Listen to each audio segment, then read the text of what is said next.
authors seem to be preoccupied with point of view, POV.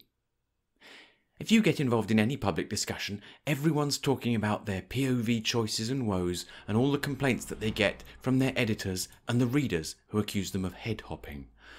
In particular, the consensus seems to be that POV is difficult but necessary. I've always thought that POV was easy but optional. This is one of those cases where one or both of us must be wrong. Luckily, I've spent a long time, over a decade in fact, discussing this with authors, and we're both wrong, but about different things. There are two big problems here. One is that authors don't all agree on what POV is, but often don't realise that they don't agree, and so they're often talking at cross purposes.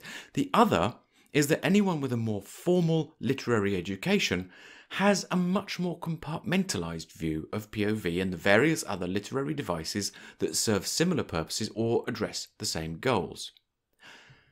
The last word on POV is, of course, not going to be the last word, but what I'm going to show you in this free 1-hour live session is that POV need not be the bugbear it often is.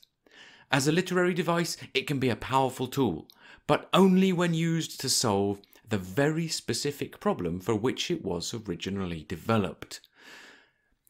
Too many authors hope to use POV to achieve a whole host of aims. This hope is much better satisfied by other means. I'm going to lay all that out in front of you, so that even if this isn't the last word that you'll need on the subject, you will at last have all the tools to achieve your goals of bringing the reader closer to the characters and drawing the reader deeper into the experience of the story. And since this session is live, you'll also have the opportunity to ask your own questions on POV and on the other techniques that I'm going to cover. I look forward to seeing you there.